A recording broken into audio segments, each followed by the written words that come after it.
Take a close look at the future of your business and Virginia's economy. These students will impact your business and our economy for generations, and their effect will make its mark sooner than you may think. You are going to pick buyers and sellers, because some people have to stay home and tend the store. Okay, some people have to stay home and sell the products. How is business? Since 1969, an organization has leveraged the collective intelligence, resources, and vibrant spirit of business leaders, universities, state and local governments, and teachers to open the doors of economic and financial literacy to tens of thousands of Virginia students. The more teachers that we can get excited about teaching economics and finance, it's the multiplier effect, if you will. It's if we can bring teachers in and compound that by hundreds, sometimes thousands of students that those teachers reach, it's incredible.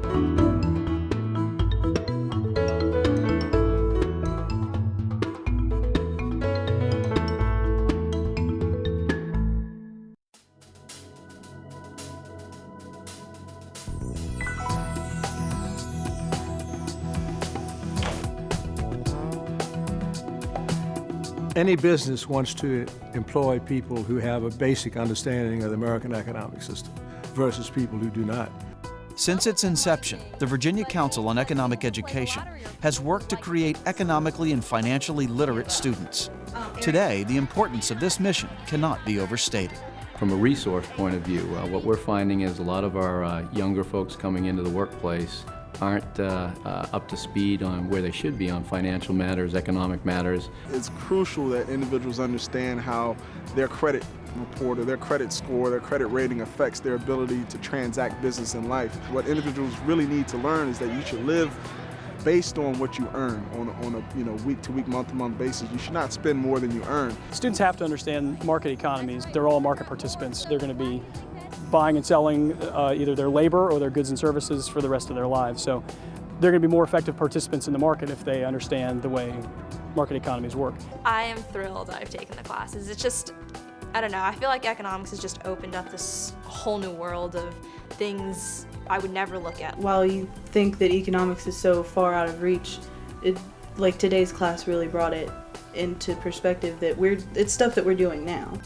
When the Congress passed this economic stimulus package, I piqued my students' interest when I said, if any of you have had a part-time job in the last year, hey, you've got some money coming in May, and then of course all the ears perked up.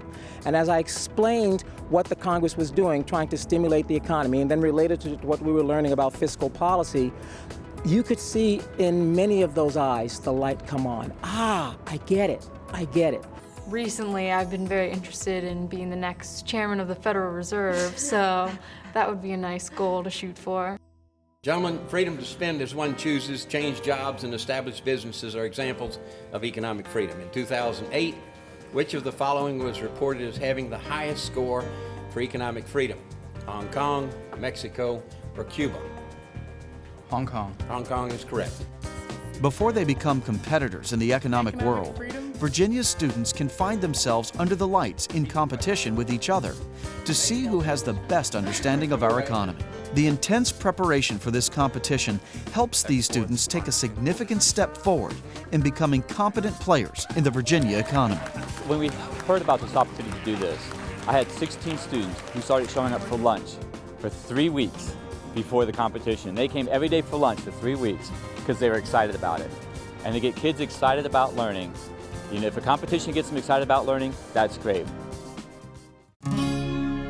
The greatest challenge for any teacher is simple. How do you motivate students to learn? The Council and its network of centers provide teachers with hands-on materials and activities to help them achieve that goal. One of the most exciting is the mini economy. After weeks of preparation, students gather to test their entrepreneurial skills. The effect of this experience is both immediate and long-lasting.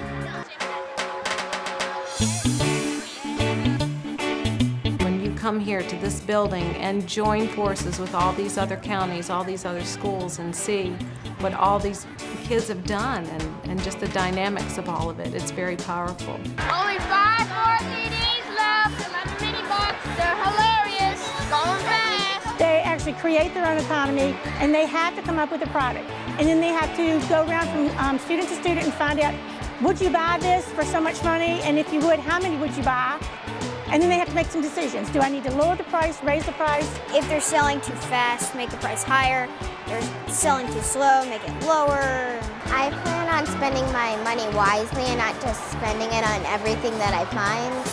So I get the stuff that I want, not the stuff that I don't want. To watch them describe or listen to them describe how they thought about what they were going to do with their business, how they're going to get customers, how they're going to price their products, what they were going to try to sell, it's amazing. It's stunning.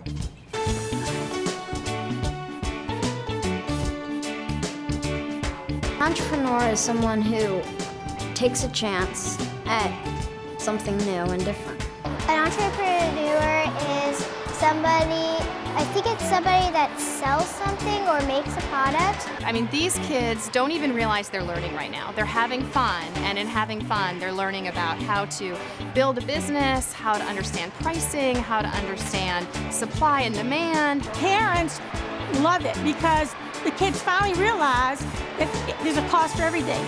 I love it because the kids love it. And if you can make learning fun, they'll learn.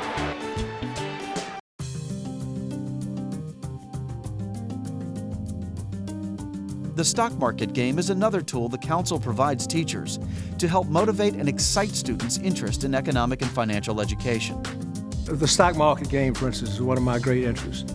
I'll never forget a young man from Virginia Beach whose team had won the stock market game in the fall of maybe 8 or 10 years ago. And he was trying to explain why his team had done so well. And he said, we noticed that things change in the stock market, that when oil prices go up, the airline stocks go down. And when interest rates go up, bank stocks go down. And we realized that in life, you have to be prepared for change. That's what economics is all about. I have parents calling the central office asking, can my kids play the stock market game? Because they really get into it, and we have a lot of teams, and the kids learn a lot from that.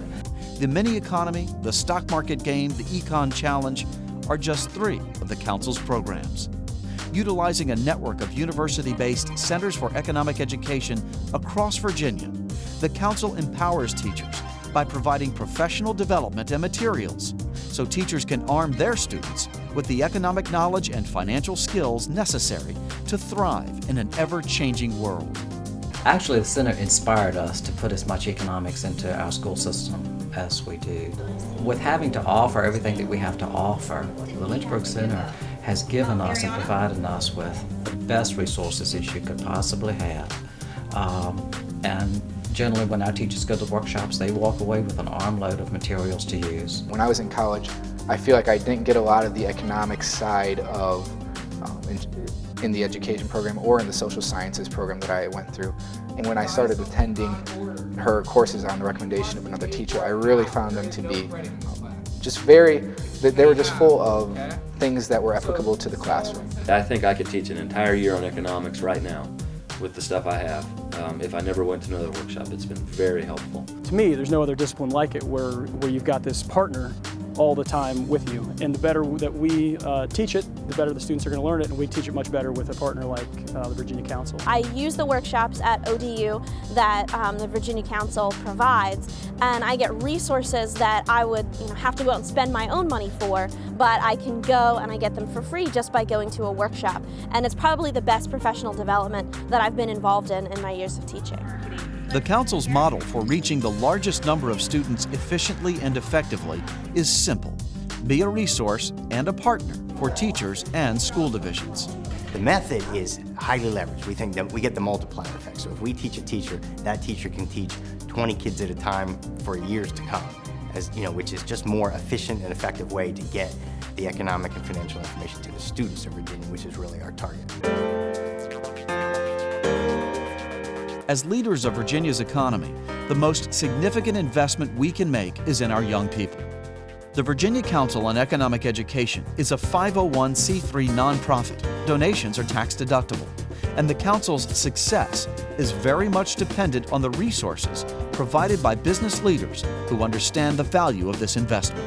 I have a strong passion for what Vcee does. First of all, I have kids myself. It's really important to get involved in the classroom and to get involved with the teachers. If you can start with the teachers and teach them concepts that they can get excited and passionate about, then they're going to spread that to every kid in the classroom. People like to be involved with something that is good, that something is a winning situation, that something produces good results. It's really, really good for the kids, for the schools, for the parents, for the teachers.